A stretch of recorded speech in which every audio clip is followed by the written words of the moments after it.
Bom, e aí, como usar um banco de dados em nuvem? Essa é uma dúvida de muitos profissionais da área de tecnologia que não sabem se na hora de colocar um banco de dados em nuvem, preciso criar um servidor para colocar esse banco de dados, existe serviço para a gente colocar o banco de dados e mesmo que exista, o que é melhor? Criar esse servidor e fazer uma alta disponibilidade na mão, com, por exemplo, utilizando Galera, utilizando outros serviços aí para fazer clusters de banco de dados ou usar serviços já pronto para isso? É isso que eu vou falar nesse vídeo agora. Bom, uma das principais dúvidas aí do pessoal que está começando a usar a computação em nuvem é como usar um banco de dados em nuvem. Bom, primeiro, existem vários tipos de bancos de dados, né? A gente tem bancos de dados relacionais, bancos de dados não relacional, banco de dados de documentos. Existem vários tipos de bancos de dados hoje no mercado. E o que eu percebo é que a grande maioria dos profissionais de tecnologia, na hora de migrar uma aplicação para a nuvem ou de migrar um banco de dados para a nuvem, pensa no modelo de subir uma máquina virtual e criar esse banco de dados lá utilizando a máquina virtual. Isso aí tem um problema e nesse vídeo eu vou falar quais as diferenças de usar um banco de dados pronto já de nuvem ou criar tudo do zero. Bom, quando a gente vai criar tudo do zero, qual é o modelo normal que a gente conhece hoje no mercado? Eu tenho que subir um servidor, seja ele com Linux ou com Windows, e nesse servidor instalar o meu banco de dados. E aí, depois eu pego a minha aplicação e tento conectar nesse banco de dados, seja a minha aplicação estando em nuvem, ou até algumas pessoas tentam fazer isso com a aplicação rodando localmente, sem ser uma aplicação rodando em nuvem. Quais são os problemas de fazer esse modelo? Quando você cria um banco de dados, quando você instala um servidor, cria uma instância, né, uma máquina virtual, e nessa máquina virtual você instala o banco de dados, você precisa gerenciar tudo dentro dessa instância, tudo dentro dessa máquina virtual. Você precisa gerenciar o sistema operacional, você precisa gerenciar os patches de segurança desse sistema operacional, você precisa se preocupar com todas as vulnerabilidades desse sistema, e depois, além disso, você tem que instalar o seu banco de dados, seja ele SQL Server, MySQL, MariaDB, Postgres. Você precisa instalar esses bancos de dados, ou até mesmo o Oracle. E aí, você precisa gerenciar esse banco de dados. Então você precisa se preocupar se o serviço do banco de dados está rodando, se você está com a versão atualizada. E aí um grande desafio é colocar isso em alta disponibilidade. Como colocar um banco em alta disponibilidade? Por exemplo, falando no MySQL ou no MariaDB, tem o Galera, que é para a gente fazer alta disponibilidade em bancos de dados.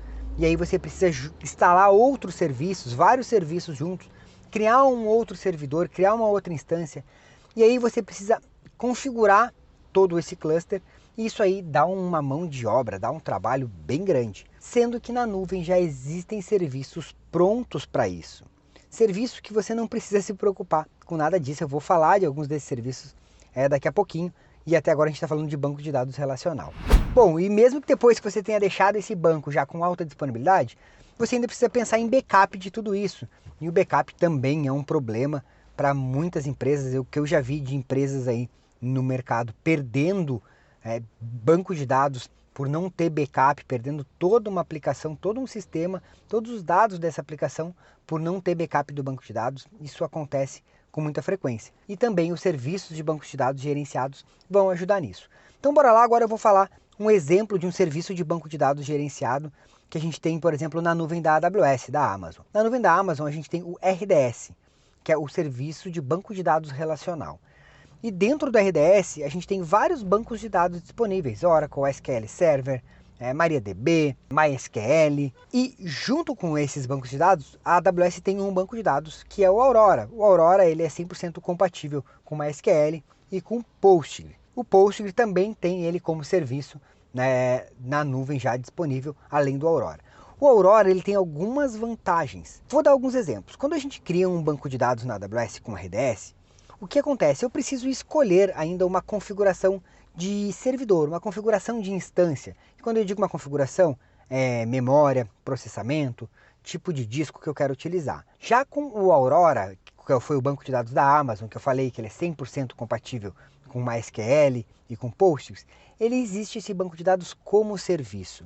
E no caso do banco de dados como serviço, você não precisa nem escolher o tipo de processador, quantidade de memória que você vai utilizar para usar esse banco. Então você está usando um banco de dados como serviço. Só que se você não quiser utilizar, eu não quero utilizar o banco de dados da Amazon, eu quero usar o banco de dados que eu já tenho lá, que, por exemplo, o MySQL. O próprio MySQL, ele já tem como serviço na AWS, ele tem como plataforma como serviço. O que acontece? Você vai lá, escolhe a configuração que você quer para subir o seu banco de dados, você manda criar o banco de dados e você vai simplesmente receber um endereço do banco de dados, usuário e senha para você colocar os seus dados nesse banco de dados. E além disso, você consegue gerenciar tudo que tem dentro do banco de dados. Então, as configurações que você precisa fazer no banco de dados tradicional, você consegue fazer isso também no RDS.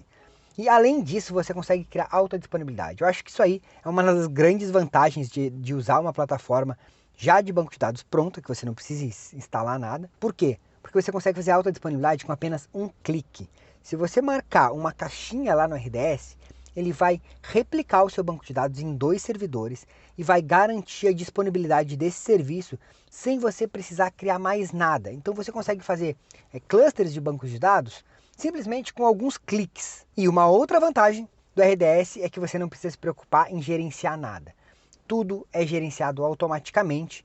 Você simplesmente se preocupa em utilizar e se você quer ou não fazer o update dos bancos de dados. Beleza? Galera, então esse vídeo aí foi para explicar um pouco a diferença de usar um banco de dados como serviço ou criar um banco de dados. No meu ponto de vista, a melhor opção é você usar já um banco de dados como serviço, que você não precise ficar se preocupando em sistema operacional, nada disso. Deixa que a nuvem se preocupa com isso para você e você simplesmente vai lá e usa.